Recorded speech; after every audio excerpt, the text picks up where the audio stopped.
is up, cool cats of the interwebs? It is your girl Haley back at it again with another episode of your favorite podcast, the Pre-Review Crew. We have been away for a bit of time, but now we are back and better than ever and going to bring you some of the games that are coming out for March and April. January and February were a little bit of the slow season. Beginning of the year always is, but we are definitely kicking it off, hopefully, I say hopefully, super strong with March. But before we get into that, let me introduce you to the cast of characters that I have with me as always. First, we have Brennan. Happy St. Patrick's Day. And then we have Mike. Happy St. Patrick's Day. Okay, we're going to kick it over to the first game coming out in March. That is Assassin's Creed Shadows. It is an action-adventure role-playing game. It's developed by Ubisoft Quebec and published by Ubisoft. It's coming out on PC, PC, PlayStation 5, and then Series X and S for Microsoft. And it releases on the 20th. So Mike gifted me a PlayStation gift card back in 2023. I finally used it to pre-order this. Wow. I'm excited. I'm very excited. And I got the basic edition because I didn't really care about any of like the extra bullshit. Um but yeah, I'm fairly excited. I don't really have much to say just because like this game we've talked about it multiple times because at first it was coming out, then it wasn't coming out, and now it's coming out again. And especially with it coming out at the same year that Ghosts of Yotai is coming out, like I'm that's the only real thing that I care about is which one is going to be better. It's And gonna be Ghost of Yotai. I'm sorry. Yeah, I was going to say, yeah, Ghost of Yotai. I'm sorry, but Assassin. It's Yeah. like not even a question. I mean, Like, unless they pull a Hail Mary here, I don't see it. with the way that Ubisoft has been going, I don't really hold any like I don't expect anything from them. But at the same exact time, like I'm hoping. Who knows? Maybe they will pull, some kind of miracle we're not expecting, and then this game ends up great. I mean, crazier things have happened. So,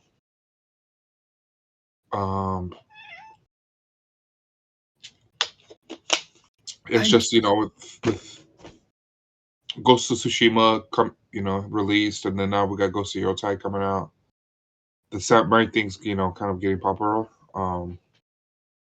So hopefully Ubisoft can kind of bank on that, and Shadows could be that surprise hit that just nobody's expecting right now. Like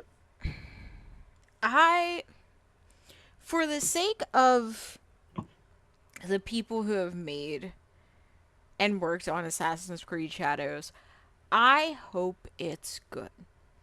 I feel like Ubisoft and its teams need a win right now, and I don't really think they have much else going on IP wise. So I'm high key hoping that this turns out to be a banger. Like, I want this to be that, like, turn that's like, okay, like, Ubisoft's bringing it back. Like, this is definitely it. Like, I want them to get a win so badly. Yeah, if anybody needs a win right now, it's Ubisoft. Yeah, they've needed it for a long time, like 5 years, maybe more. Okay, I like the idea of having Yasuke. I really do. I know a lot of people don't, and I think I can't quite comment on exactly why. I don't know exactly why people have problems with Yasuke. I personally do not have a problem with Yasuke. I thought the little Netflix put out like an anime. I forget what it was called, Oh, but I know what you're talking about. I know what you're talking yes, about. I forget the name of it. But Thundercat did the intro song. Amazing song, by the way. It was like fantastic. He played it when I saw him at Newport Jazz It's Fest. literally just his name. Oh, it is just Yasuke. Okay, I thought that was a beautiful show. I thought it told a fantastic story about the first and probably the only black samurai in the, I'm guessing, Edo period of Japan. Very cool, very unique. It was told well. I hope that they can do the same thing or something similar. I don't really have any faith in them, but I also know that a lot of people have problems with Yasuke. A lot of people have problems with the female assassin too. I'm sorry that I don't know her name, but um, I think on paper I would have liked it for them to. I don't even know because it's like I like the idea of both two different characters, but I don't like how they play so differently from one another. And again, I never played Syndicate, right? Syndicate Yeah. had the brother sister duo, so Hmm. I can't say personally how that plays out because I've never played Syndicate.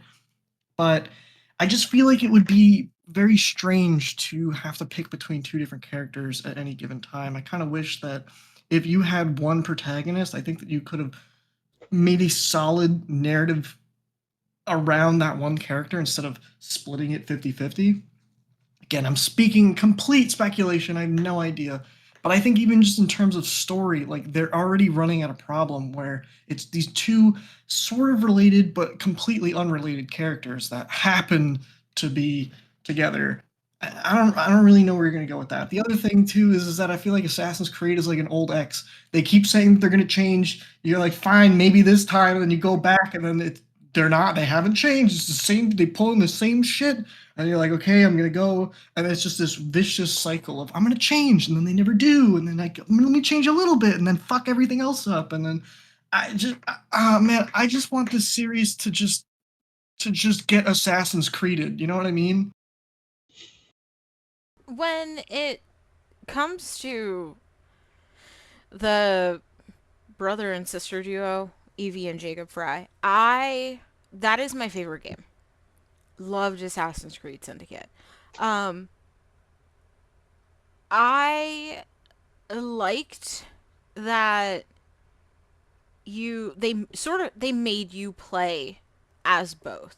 Some segments you could only play as Jacob, some segments you could only play as Evie. Everything else you could flip back and forth and play as whoever you wanted depending on your play style. Um so I liked that because if I didn't have to play Jacob, I would have just played Evie the whole entire time. But at the same exact time, I like what they're doing in Shadows better because these are two different characters.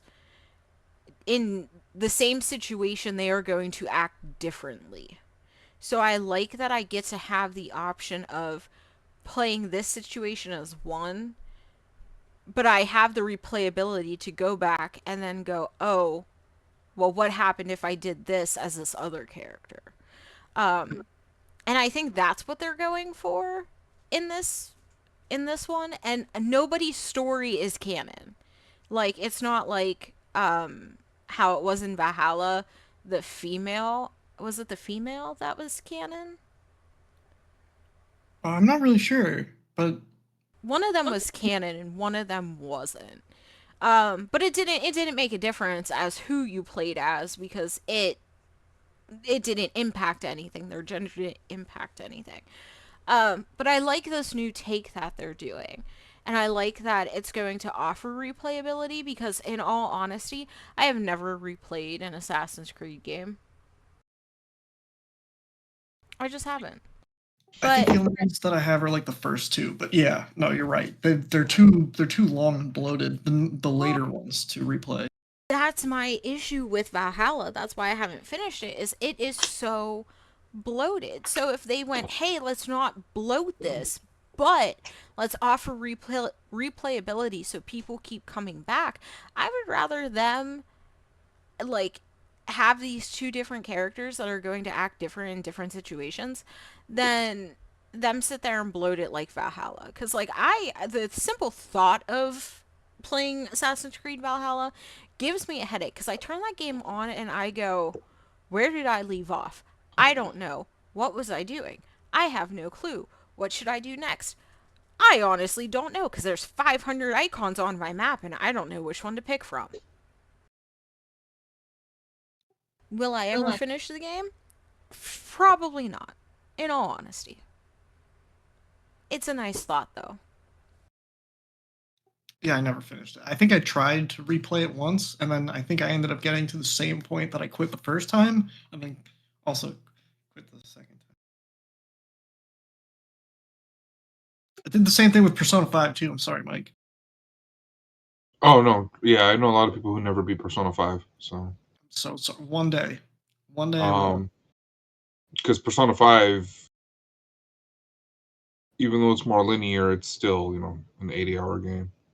Yeah, long but for different reasons. Assassin's Creed Yeah. Valhalla especially is just straight up just checklist of things to do. And while it was entertaining and fun to do those things, it just felt like a slog to get through the story. And even when you did finally get to a story bit, it was just like a tiny little chunk, and it was like, well, you gotta wait until fucking Sigurd goes to the next part of the country, and then oh no, something's gonna happen. And it's like, come on, man, just give me something substantial. I don't want to get, fucking mouse crumb cheese my way through the country, just being like, ooh, what's this? Ooh, what's that? I want to go through the story sometimes. Sometimes I don't want a checklist of shit to do. Yeah. Oh, go ahead, Mike. I was gonna say I didn't get near that game with the 10-foot pole, so I got nothing to say about it. I like the part where you had flights, and it was just like Old Norse rap battles. Yes. I thought that was cute. I loved Orlog so much that I kickstarted the physical edition of it. But that was my favorite part, was sitting there playing Orlog, because if I lost, I would just keep replaying until I won. Was that did they use dice for that? Or am I thinking of a different? Yeah. Okay. That was always fun. I need to play that board game again. Anyway, okay. Let's kick it over to the next game. I'm gonna let Mike intro this one because I'm gonna fuck up that title. Atelier Yuma, The Alchemist Memories in the Envision Land. That. It's a JRPG and hack and slash. It's developed by Toki or Koei Tecmo Games. Listen. Koei Tecmo. Nobody burned down my place. It's coming out on PC, PS4, PS5, Xbox Series X and S, and the Switch on March 20th. I'm leading a revolution against you for not being able to say Koei right. I'm so sorry. You just disappointed like all our otaku fans. The singular one, which is you. Yeah.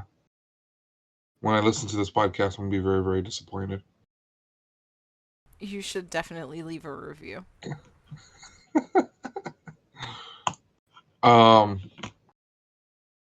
Yeah, the Atelier series is just... people don't know it, but when did the first one come out? I think it came out like... in 1997. So that's what, almost 30 years? Really fun RPGs. They're all based mostly around the idea of crafting, because he plays alchemist. So, you gotta craft, you gotta make stuff. Sorry if I'm out of it. I'm a little loopy today. So yeah, this is just the next expansion. It looks a little... From what I played Atelier games. Crap, which ones did I play? I played a few of them. But the reason this one looks a little different, this one's a little more lively. The action and combat is a little more, what do you call it? um, like faster. With Atelier, you normally got like a turn-based combat system, and this one looks a little more active than other ones. The looks a little bit bigger. It's more open world, and it just has that like cute charm that the Atelier series is known for. The protagonist is always this cute little girl, and you got some handsome dude, which uh, you always want the handsome dude. So this is more of a if you're looking for a JRPG that isn't like Persona. Persona gets dark, Persona gets serious. Final Fantasy 16 got dark and really serious. These are usually a little more lighthearted, even though there's conflict and there's the antagonist that you got to stop. These are usually just a little more fun and a little more relaxed compared to the more darker stuff that's out right now.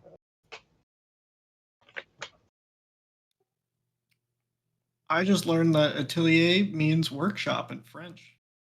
Hmm. Wow. Would you recommend this to somebody who's trying to get into JRPGs?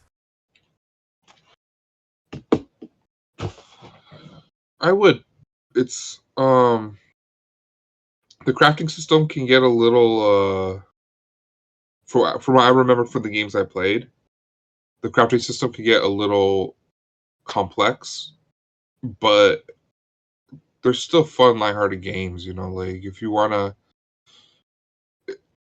we are talking earlier. Brennan never beat Persona because it's 80 hours long. If you don't, if you never played an RPG, JRPG, and you don't want to jump into that, I would recommend the Atelier series.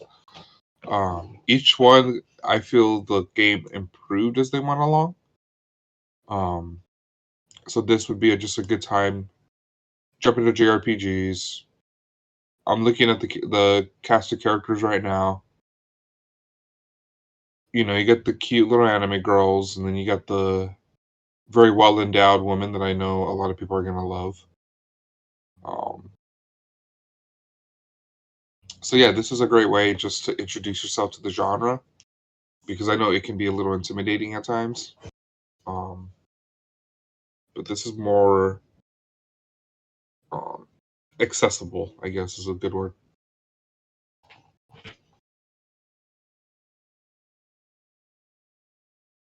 I have no comments because I don't play JRPGs. I think this looks fun. I have a friend who I think he like somewhat recently got into Atelier, but he was also playing the gotcha game for a while too. Oh, I never played the gotcha game. I don't think he stuck with it for very long. I think it was just one of the. A friend of mine plays gotcha games all the time, and I think Oh, that was just one that he wanted to try out. But I don't think he like played it for very long. But I do know at some point I think he played either the first game or the first two. I can't remember, but it's the one that starts with an R, Riza. I don't know how to pronounce it, but it was the one that had come out a couple years ago, and I guess it was part of like a trilogy, or I don't know how many games they made, but whatever the last Atelier series was, he played one or two of those games. yeah, Ryza. Yes, that one. And like I watched him play for a bit. Like it seemed, it seemed pretty cute, lighthearted. Um, Hmm. I don't think there's anything wrong with that. Like I said, if you don't want to play like wild, serious game, then these are a little more people's steed.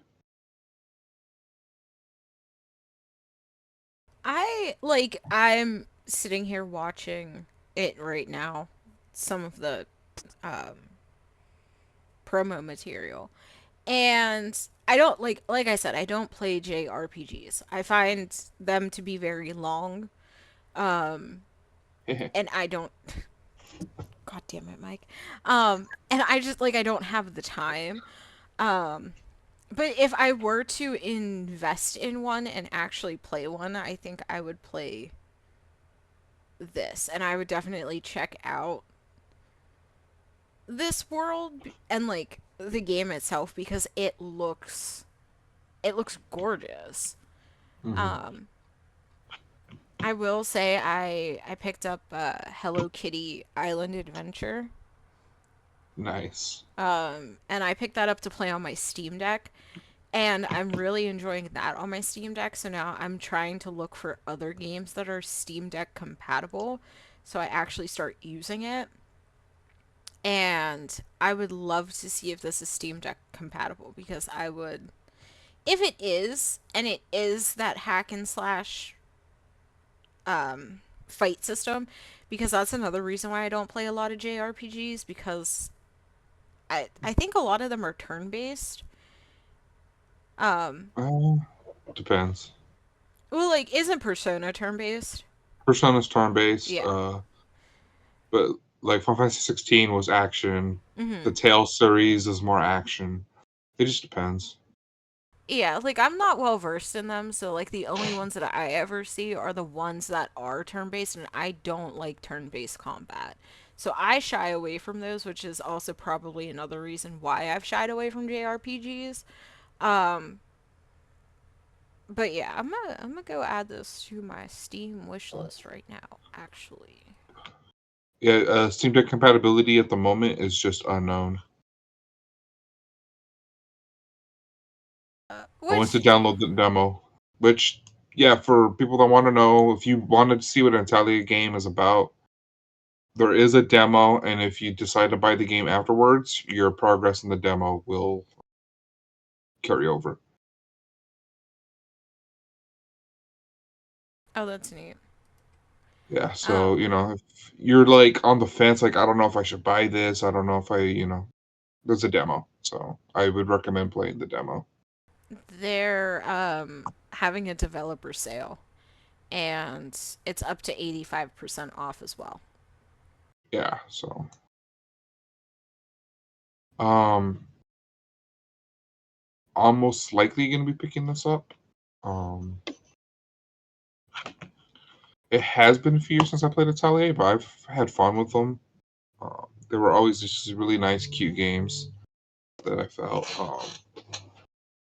When I'm done with Persona, fighting people who are like completely evil and just do all this terrible shit, and I just like, okay, I need to relax. I need to have something not so twisted. Just like, oh, okay, I can play some Atelier and just chill for a little bit. Get me a bowl and a drink. Look up some anime girl skirts. Hell yeah. Stare at some boobies. Always a good time with the JRPGs because they know body proportions. That's a complete joke. Anyway, um, the last game we're gonna talk about for March is Tales of the Shire. Of course, this is a Brennan pick because he is a hobbit in and of himself. It's a Lord of the Rings game. It's simulation and single player. It's developed by Weta Workshop and published by Private Division. Oh my god. Um, I'm trying to think of how you say that. It's like Huata or Wita? I don't know. Just keep going. better than me. It's coming out on PC, PS5, Xbox Series S and X, and Nintendo Switch on March 25th. Yay, my birthday. I was. This game has got me very intrigued. Um, Okay. when This when we huh? this was not what I was expecting. Me neither. So I when Brandon picked this a while ago, I was like, I did not know the Lord of the Rings game was coming out.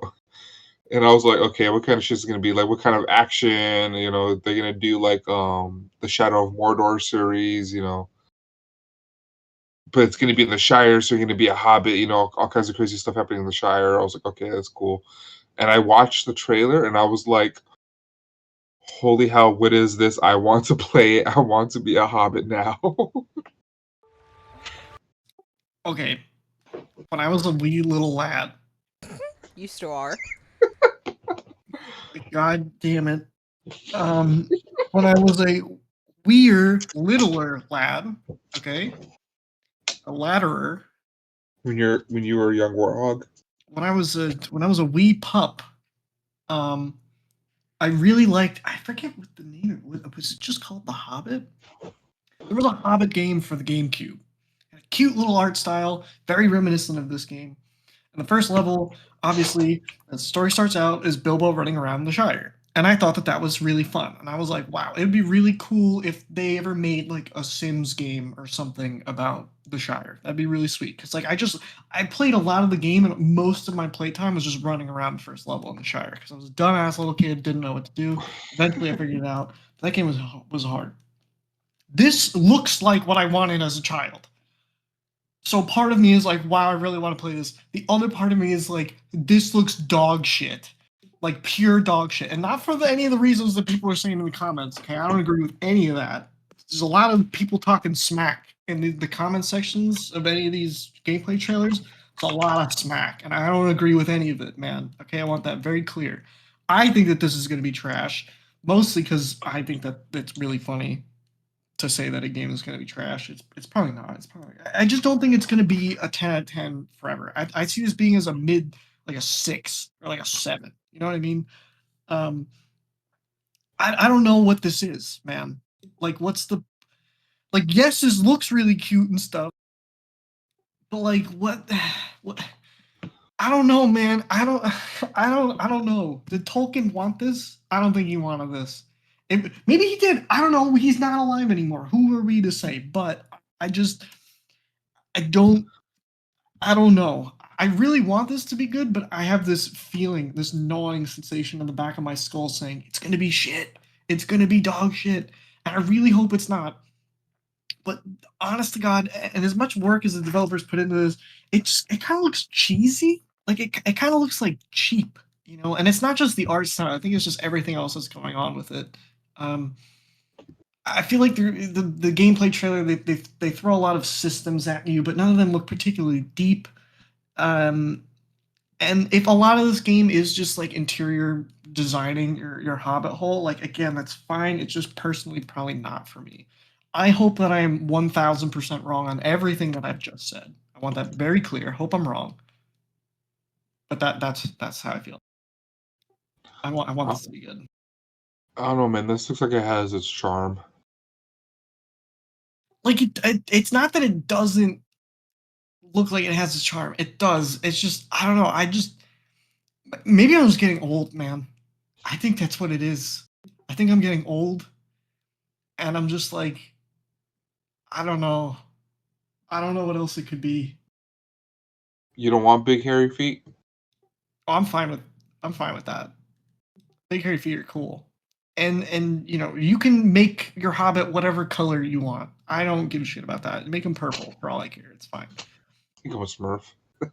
Yeah, make him blue. Exactly. If this was a Smurf game, this would be a different story altogether, okay? If this was Tales of the Smurfdom, I would be just over the moon, but it's not Smurf, okay? They really smurfed that one up, didn't they? Hobbit isn't as much of a fun verb to say. Like you really hobbited that one. No, it doesn't work. There's one off the tongue as well. No. So this the I do not know how you pronounce it, but this this developer, um, they have their hands in a lot of things. So they describe themselves as one of the largest multidisciplinary creative service companies in the world. They do TV, they do film, they do FX, they make consumer products. Um, they do a lot of shit. They do film rental equipment. They have a website that you can like buy they sell like minis. and different products like that for like a whole bunch of different like shows. Um, they've also worked on. Oh, give me 1 second. I need to go back. They've worked on FX shows, so they worked on the Alien show. They worked on Call of Duty: The Vanguard. Um, there was a couple other games that they did. They worked on Team Fortress 2, the board game assets. Replica weapons for Dota. They worked on Shadow of Mordor. That looks like it's about it. They did like a couple other funny games. Um, so yeah, but this seems like it's their first like game that they're putting out. Hmm. So I don't I truly don't know about this one. What was the Disney game that came out? Dreamlight Valley. But yeah, that one. That's kind of what I'm thinking this is like. I think. I enjoyed Dreamlight Valley, so if this hits the same nail as Dreamlight Valley, then I could see myself playing this. I think that, honest to God, this would probably be a really good game that my mom would like. And that's not like an insult or anything. That's just, if anything, that's a compliment. My mom's really picky with video games for the most part. But They built the Warcraft statues for that wax museum. oh, la di da. I didn't even know there was a wax museum with Warcraft Yeah. statues. What the fuck? Yeah. I'm not hearing video game, okay? I'm hearing a lot of bullshit that isn't video I'm just game. going through other things that they've done. I'm not criticizing you. I'm criticizing their list. That's all I'm saying. I heard Team Fortress 2, pause, board game. And I was like, oh, you fucking, come on, man. Like, what the fuck is that? Obviously, they didn't work on Team Fortress 2, obviously, but come on. The board game? I didn't even know they made a Team Fortress 2 board game. The more you know. Yeah, they also like make like Warhammer minis and things like that. The games that they've developed, their first one was in 2012. It's called Dr. Grordbort's Invaders. No way. Really? They made Yes. that one? That's my second favorite game of all time. Yeah, I'm looking these guys up. Um, You're saying they made all this shit, and I'm like, I gotta look these guys up. They also did Dr. Gordbort's Boosters, The Society of Not Getting Along Nicely, and Ray Gun Arena. They were apparently nominated for both Visual Effects Society Awards and DICE Awards. I've never heard of any of those games. Oh, they started in 1987. Not saying that this like they're big. They're huge. They have more than just games. Like They did the So then makeup why, effects for Xena Warrior Princess. Holy shit. like, this is cool and all, don't get me wrong, but why the fuck are they making video games? I think it's just within that they are a media company. Video games fall underneath of that. Oh god, this is not giving me any confidence at all. If anything, I have less confidence in what I was speaking before. Uh, I just don't understand. Can you imagine? Oh no, I'm not. Nope. I'm good. They worked on the Lord of the Rings movies. Which ones, man? Because there are some good ones and there's some really fucking bad ones. All of them. which is probably how they're making this because they have the rights to do it. Yeah. Oh my god. I don't. They made the chainmail in the Lord of the Rings trilogy. Dude, they made the traditional Chinese medicine museum? Awesome. That's so cool. Why is that next to Tales of the Shire, a Lord of the Rings game? You know what I mean? Brennan is so passionate about this. No, it's bullshit. Dude, come on, man. Video game companies used to be a bunch of nerds sitting around in their fucking room jerking off and making video games, coding shit together. Doom. How do you think Doom was made? And now we got Two this? tuck to the left and one tuck to the right. Oh my god, we got media companies making video games. What the fuck? I'm done. Nope.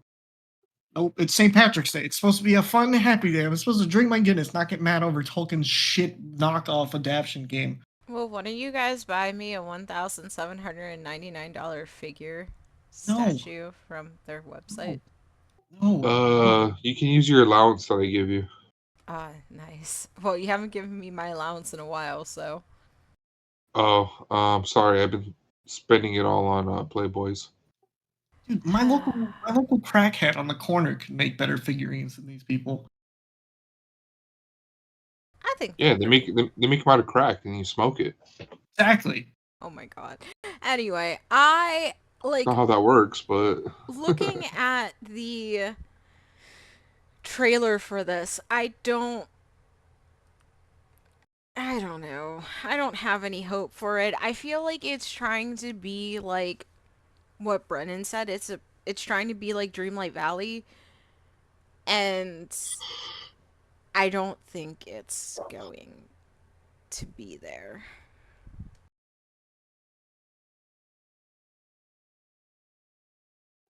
Yeah, I agree.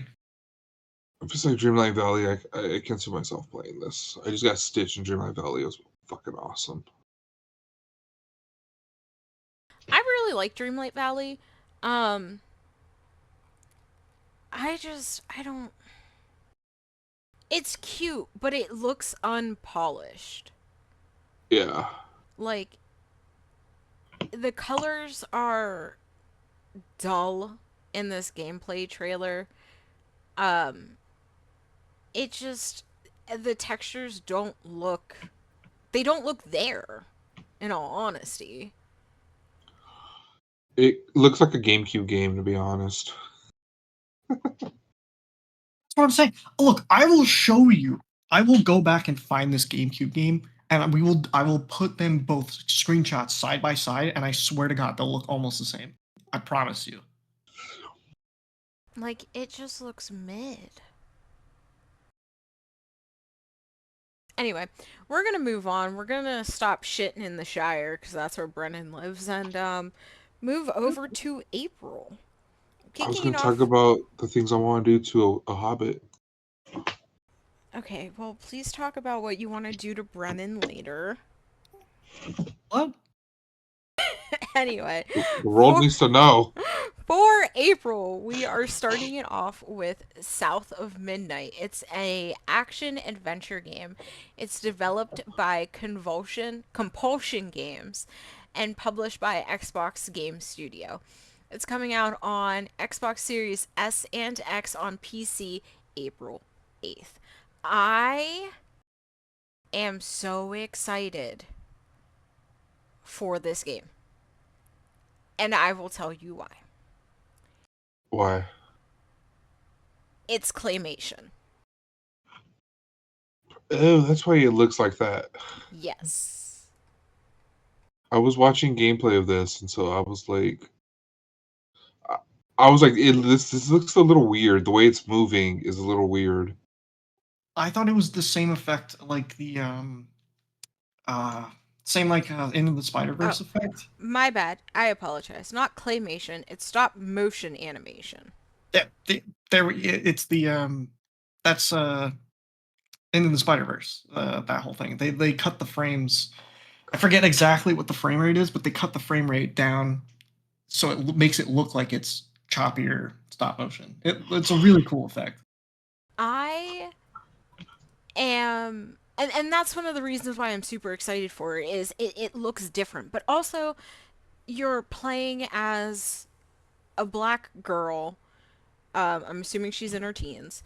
In the deep south, and it's like I don't want to say whimsical because of course you're going to have the deep south and that's going to be filled with racism and all those controversies and things like that. But it has this like mythical element to it that just makes it gorgeous. And I'm excited to see how they weave the Deep South with mythos, because those two things like I wouldn't expect to put together.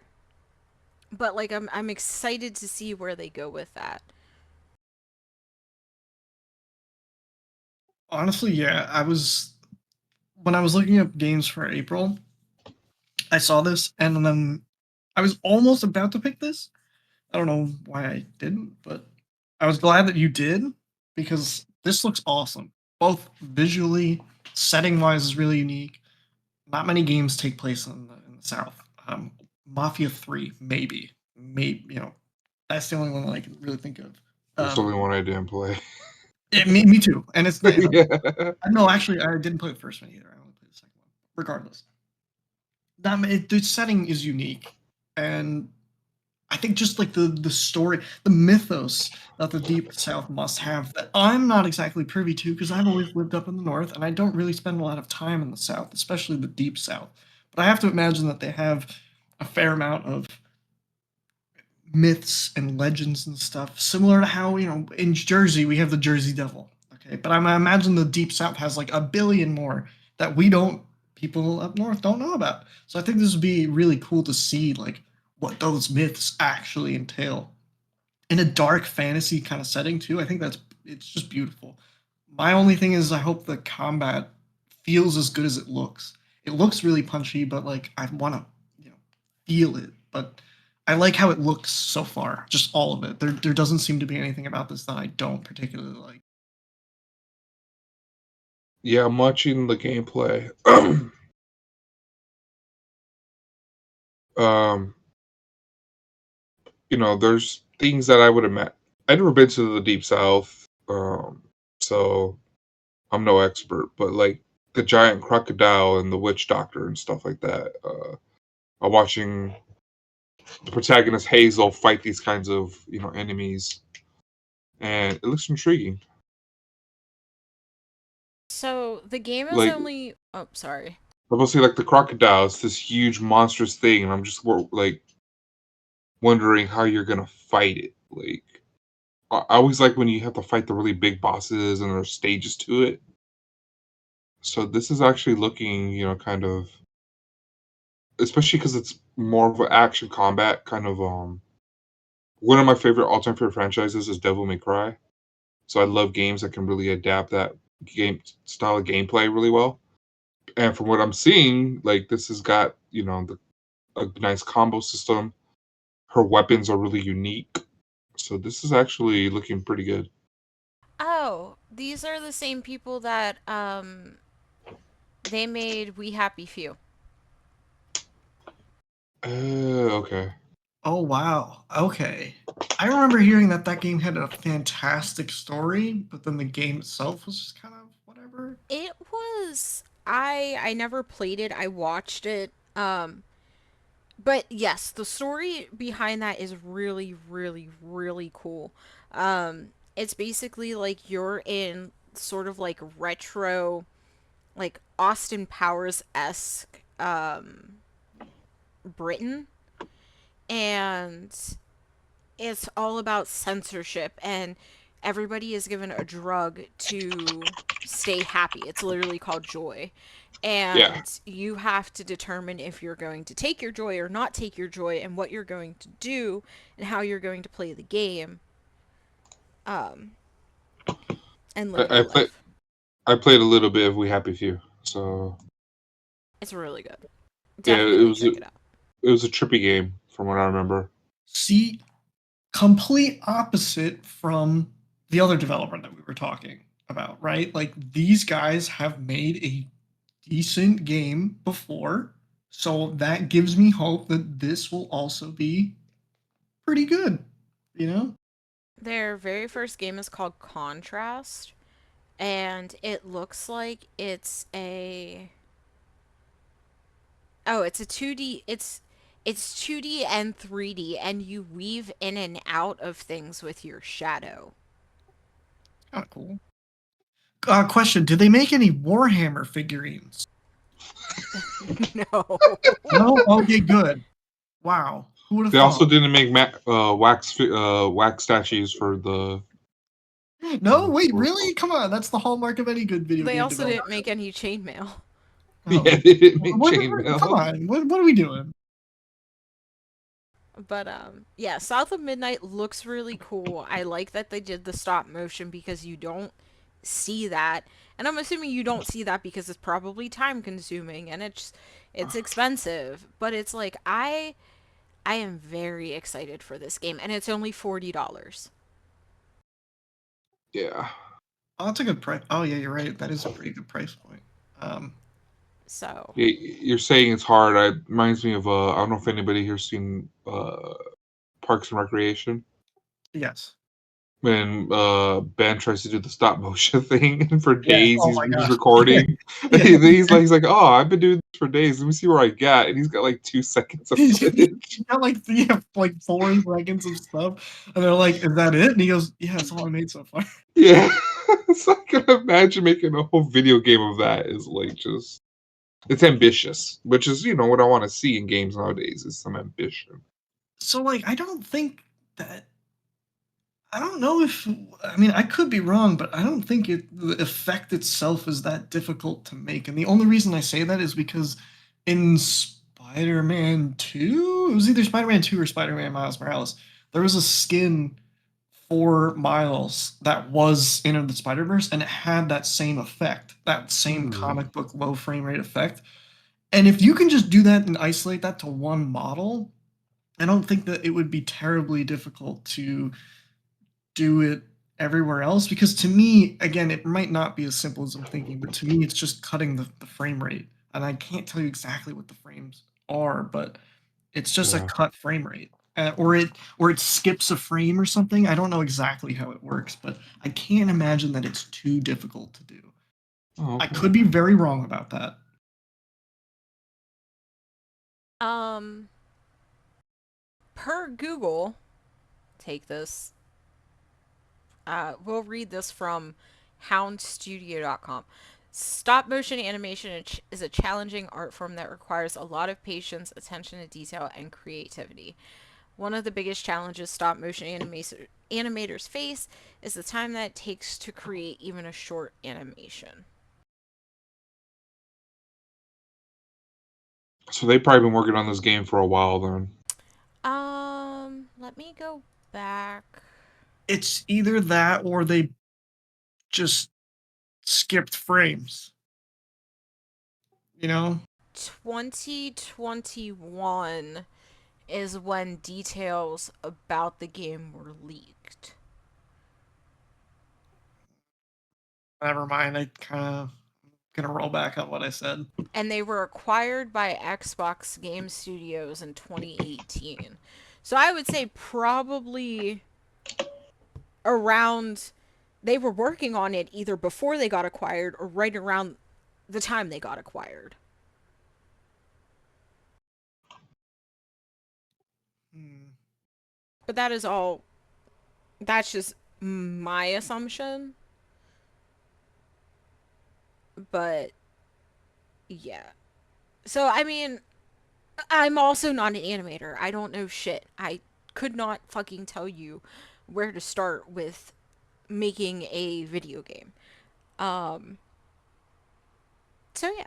But I'm super excited for this. I put this on my Steam wish list because I definitely want to play it. Yeah, this looks really good. Honestly, this is Mhm. this is very much something I would want to check out. I am really hoping that this game does very well. And I hope that, like, I don't think it's going to be a game of the year contender, unfortunately, unless it like absolutely explodes. Um, but I do hope that this wins like art direction or art design or something regarding like the art at the game awards and at those video game award shows because it definitely deserves it. Yeah, no, I agree. I think it just looks cool because it looks like a comic book. just it looks like a comic book, and I love that.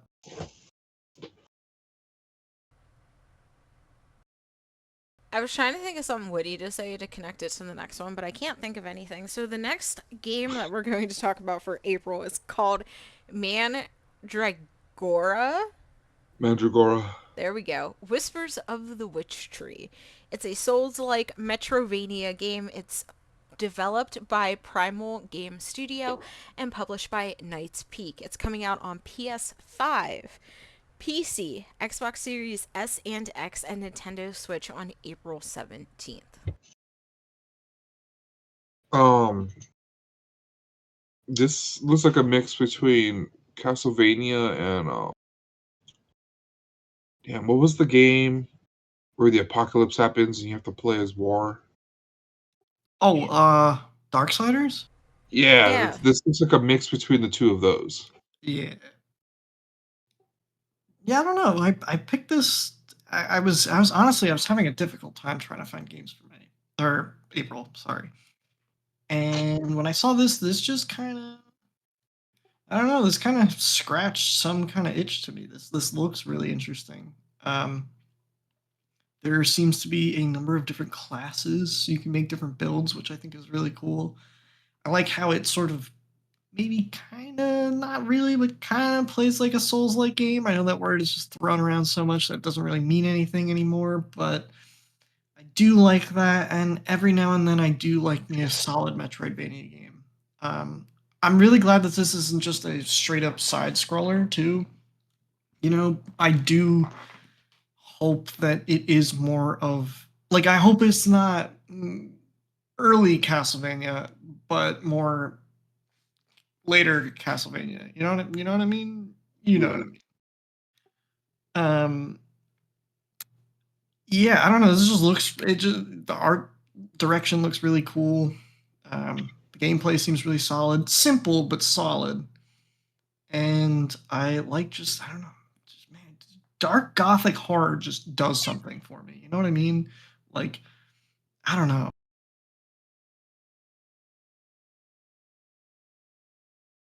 Um, what was I gonna say? Oh, I'm scrolling through like the pictures and stuff on the Steam page for it, and the massive skill tree that it has, the talent tree, is crazy. Like I wouldn't expect a game like that to have one that's so in depth.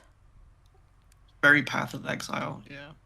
So I like that they've taken that into consideration.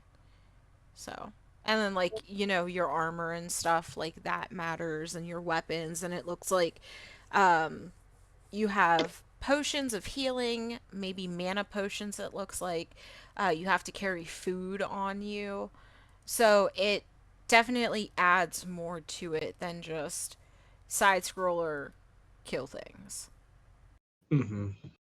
There's actual thought behind it. Yeah, I mean, because I can't imagine too many Metroidvania games having like different classes. I don't think I've ever played one that has had a system like that. Um, it's like Hollow Knight, you just play as Hollow Knight. In Castlevania Aria of Sorrow, you just play as. Who do you play as in Aria of Sorrow? It doesn't matter. You play as Mr. Castlevania. But here, there seems to be like more, like more than one class. I think that's really interesting. It does something a bit different. I mean, it is still just a Metroidvania at the end of the day, but hey, man, it just looks really cool. It's got a cool name that I can't pronounce. Madragora. You have no idea how long it took me to figure that one out, Haley. I do not blame you.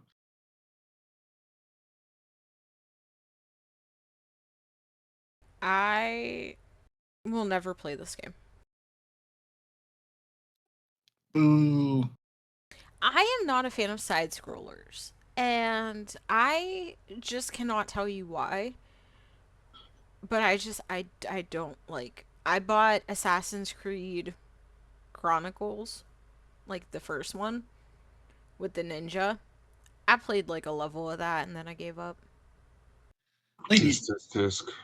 did you not grow up on Mario? Like Super Mario Bros, Super Mario Bros World, Super Mario Bros 3? There, The original Castlevanias, Metroids, all that. Yeah, like Super Castlevania 4, like okay, so Mega Man. I grew up on a Barbie game.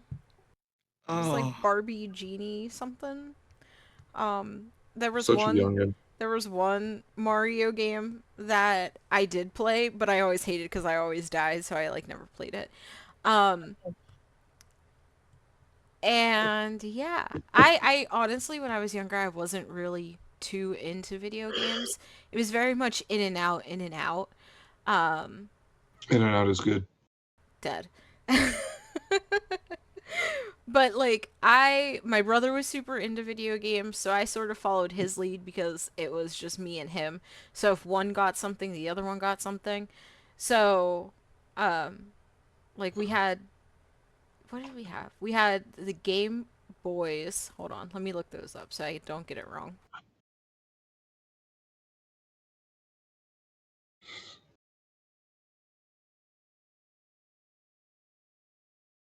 Uh the Game Boy Color was I remember that. my ish. That was what I had. I had the purple one that was like see through.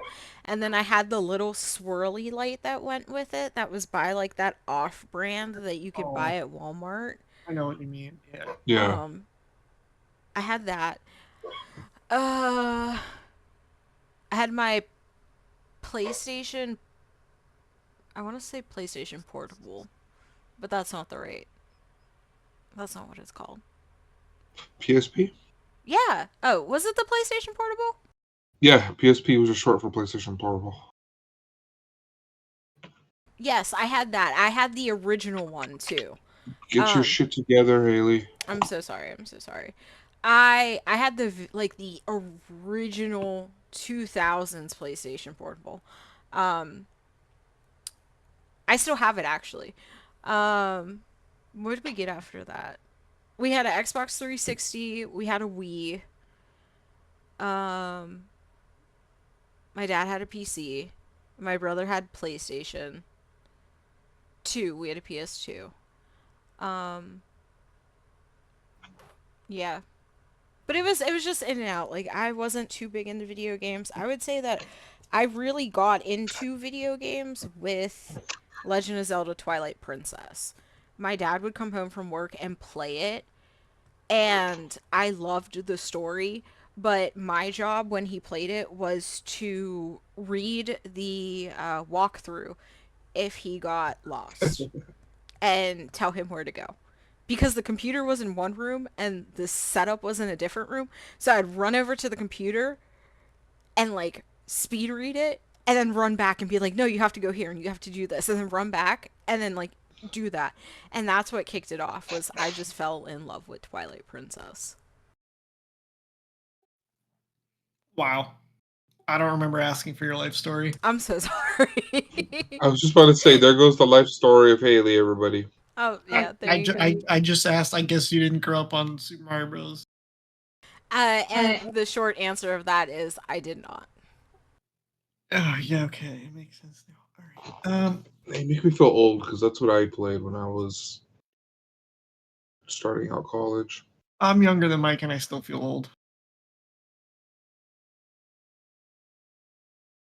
I want a Game Boy Color again.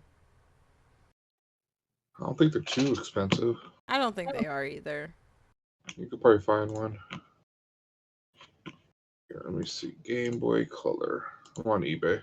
I had the Advance. Yeah, the Advance too. I had the Game Boy Advance. The Advance was good. The SP, I remember getting the fucking Game Boy SP in like third grade. That shit was awesome. Finally, you had a backlit. I didn't Just have like, that oh, one. My cousins had that one. I just had the Advance and the Color. dude, that was a game changer. Having a backlight was just so fucking game changing because you could actually Mm-hmm. play at night and you didn't have to like carry a flashlight and like prop it up under your bed covers so that your parents didn't come. Are you still up? And it's like, no. Oh, why is your flashlight under your bed? It's like, don't worry, I'm not doing anything. I'm just playing Pokemon. Don't worry. I'm just watching porn. Don't worry. Oh my god, I'm trying to find the brand of that fucking squiggle light now. I know what you're talking about because I had one. That thing was also great because I remember sitting in the car and being like, Dad, can I turn on the light? And he'd be like, no, you can't turn on the fucking light. He didn't say it like that. My dad's not an asshole, but he'd be like, no, you can't turn on the light, idiot. And then I'd be like, oh man, now I can't play Pokemon in the dark. So I'd bust out the little fucking light thing and jam that in. Almost kind of worked. It was terrible, but it kind of worked. Oh my god, I can't find it.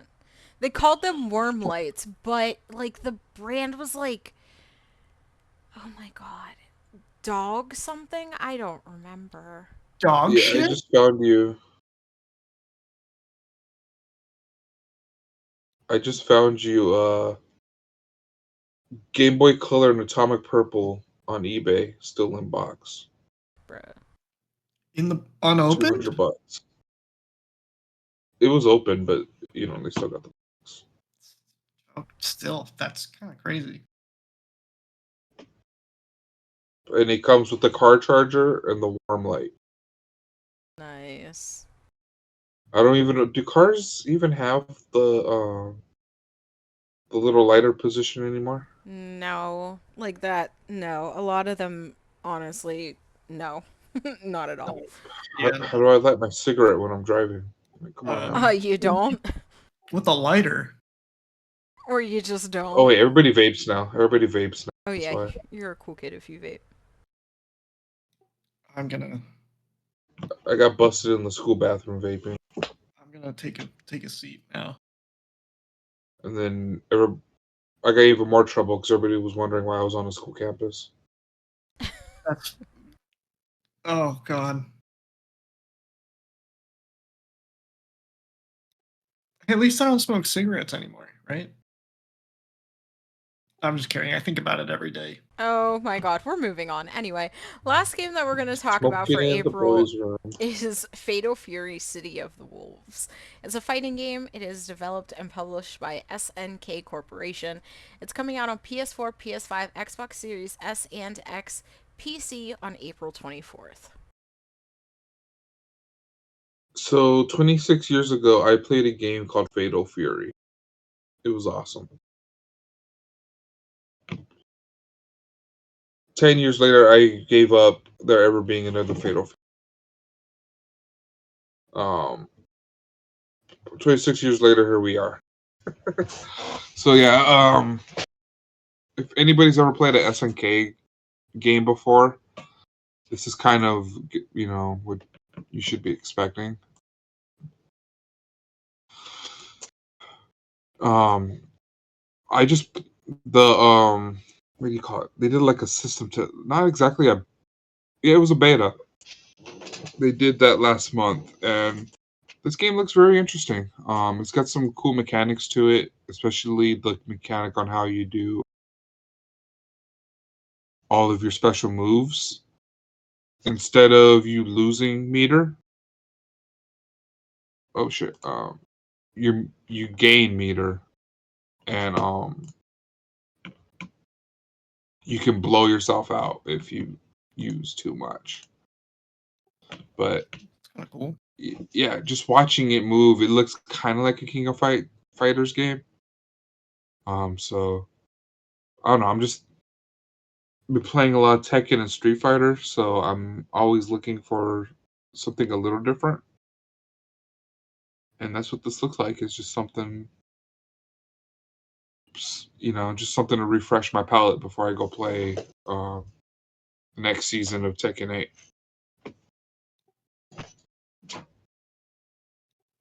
I do like the art style, the art direction. I think it's funky, like good funky. Yeah. The other thing that I really like and think that most fighting games should have at this point is the color editor. Holy shit, that's like the greatest idea ever. Most fighting games don't have a color editor, right? No, not really. That's a travesty because that's really cool. You know, I feel like there's so many times where I've been playing fighting games and you go for alternate colors and like it's mostly cool, but I'm like always, I wish I could change like the boots or something really insignificant like that. But it kind of makes you not pick that alternate color. But with this, you could just choose your own colors. I think that's great. Why don't more games do that? That's awesome. I mean, I guess that there's some kind of like, I guess in some games, maybe the alternate colors are some kind of unlockable or something, and it's taken. But still, I would almost argue that having a color editor in those fighting games would be dope. We're at the point now where we don't need to throw in a quarter to keep playing video games, right? Like, we should just have a color editor, man. That's awesome. That's like the only one of the only things that I took away from this because I don't know anything about SNK games or Fatal Fury, but I do think that every fighting game should have a standardized color editor. That would be great. Smash Bros should have a color editor, 100%, no questions asked.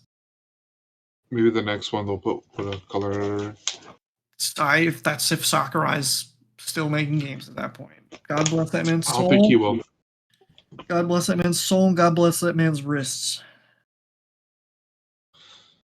I remember seeing pictures of the last Smash Brothers when it was in development. The guy had an IV stuck in his arm because he was just so Yeah, or what was like he had like severe carpal tunnel or something. I forget. something like that. Yeah.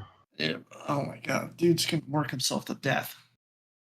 I hope he doesn't, but my god. So I kind of, for his sake, I kind of hope he doesn't make another Smash Bros. I'm sorry, everybody, but this man's we can't have another Awada-san in our hands, okay? I'm not going through that again.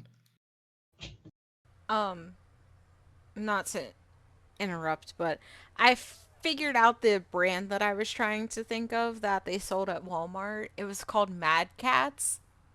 And then Oh, they I made haven't seen a Mad controllers. Catz in a long time. Yeah, they made really dog shit controllers. Yeah. They are still around. They make mice, keyboards, chairs, headsets. They make arcade sticks, mouse pads.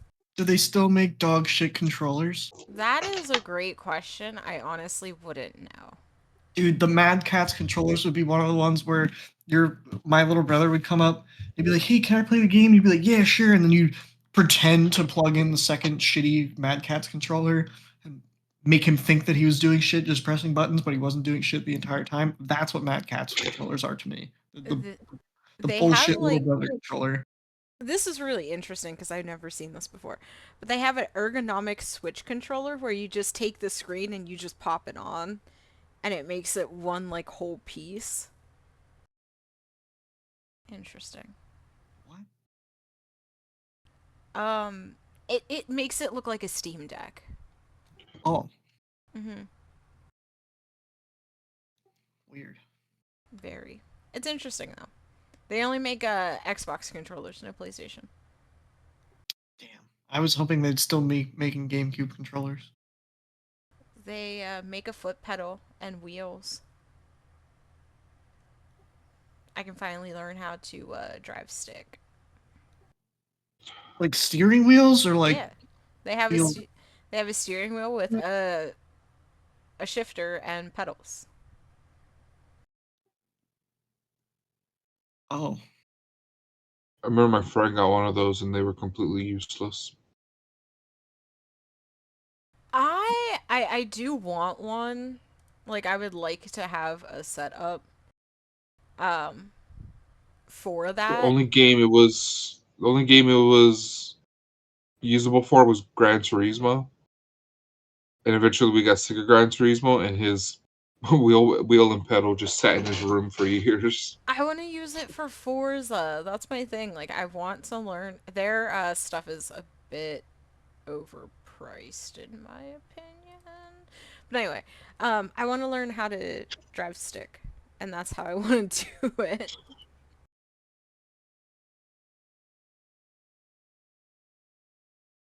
Anyway, so yeah, so that is. Anybody got anything else to say about Fatal Fury? We've completely gone off topic. Um, fighting game, good. Yeah. So. Yes, fighting good. Mm-hmm. Terry Wild. Bogard and Mike Shiranui. There goes some wet dreams for y'all. Please keep it in your pants. Anyway, that is it for this episode of the pre-review crew. I know we came back late, a bit late into the year, but honestly, nothing has been really happening in the video game world right now, in my opinion.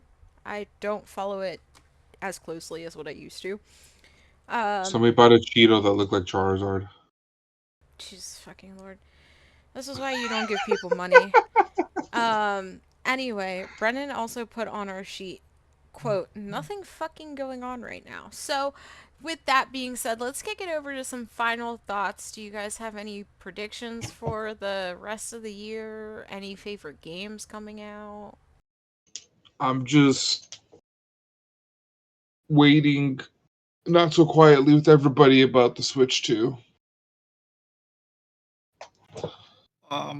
Monster Hunter Wilds is real good. I'm True still that, homie. I'm still playing it a couple weeks later. There's not really much for me to do. I kind of drained everything that there was to do in that game, but um, I just want more Monster Hunter. Just keep pumping those out, baby.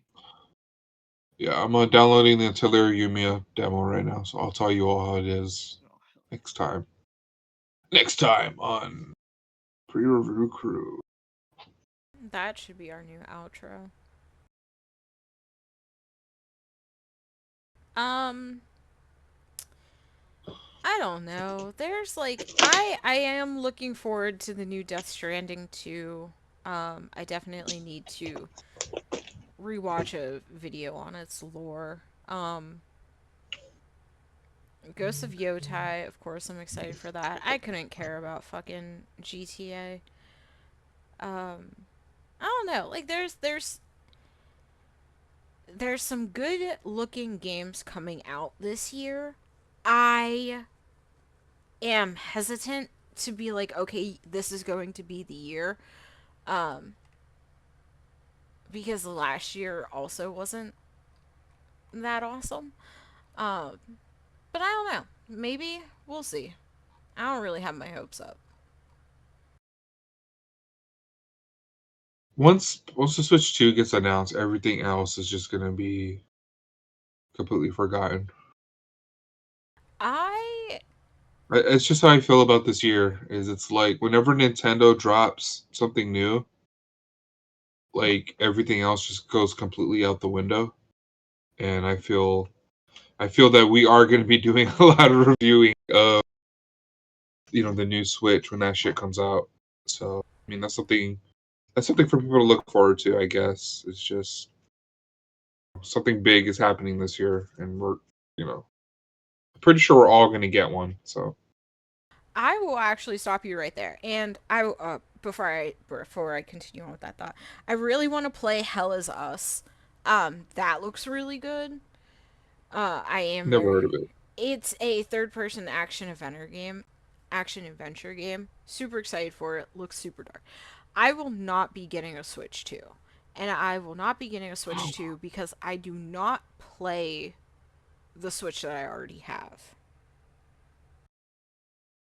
But Mario Kart, I really like Mario Kart. I've just come to realize that I do not gravitate towards Nintendo games. I am just not a Nintendo person. And it's nothing like it's just their games aren't, I guess, for me. I'm gonna be playing Mario Kart with a tear coming down my cheek because I'm like, man, I really want to play with my friend Haley right now, but I will come over and play Mario Kart with you. really, you promise? 100%. I'm gonna hold you to that. Go right ahead. But like End of the year. I'll be ranting in our last episode of the year that he didn't fucking come over or nothing. I'm so sorry. You got another $500 for an airplane ticket. Anyway, I At my just wedding. I don't play it, and that's the thing. It's like when I bought it, Matt and I were still together, and we traded it on and off back and forth. So like I would have it for like 2 weeks, and then he'd take it for 2 weeks, and then I'd take it for 2 weeks, and I played it then, and then he got his own, and I have not. I just haven't touched it. The most that we play on the Switch is the Jackbox games. Oh, that's what I do here. Yeah, like that's what it's used for. Like since we moved, Emily and I moved, I I have no clue where my dock is for my Switch, and like we haven't even hooked up Emily's to the TV because we just don't play them.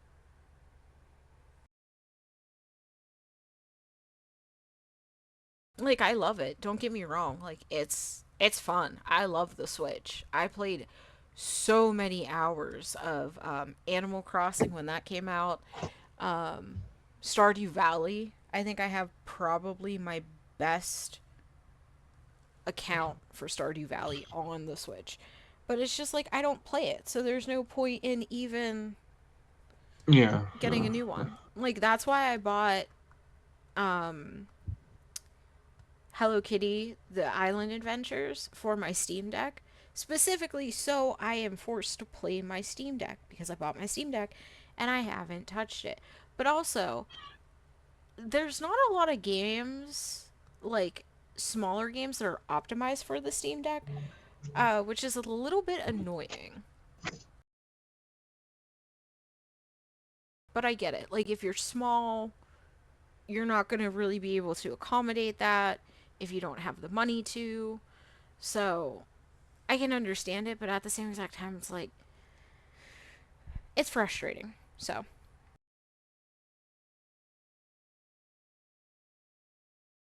also, Undertale is 99 cents right now.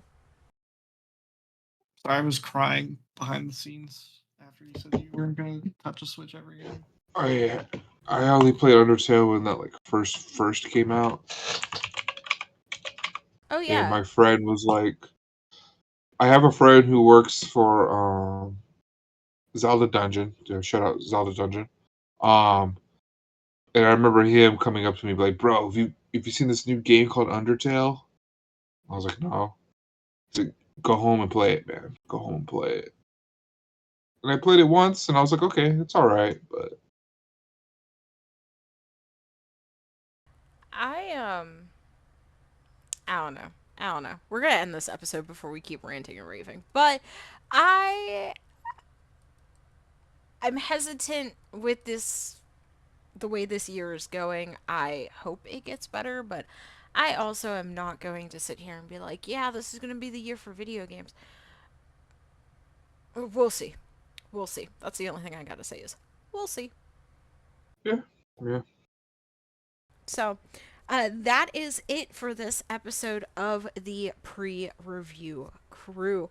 Catch us back here next month. We'll go ahead and review all the games that we talked about, and then we'll also preview for the month of April. No, May. May. Jesus Lord, I'm losing it. Um, so catch us back here next month, and I hope you have a great morning, afternoon, or evening wherever you are in the world, and we will catch you next time. Goodbye. Bye.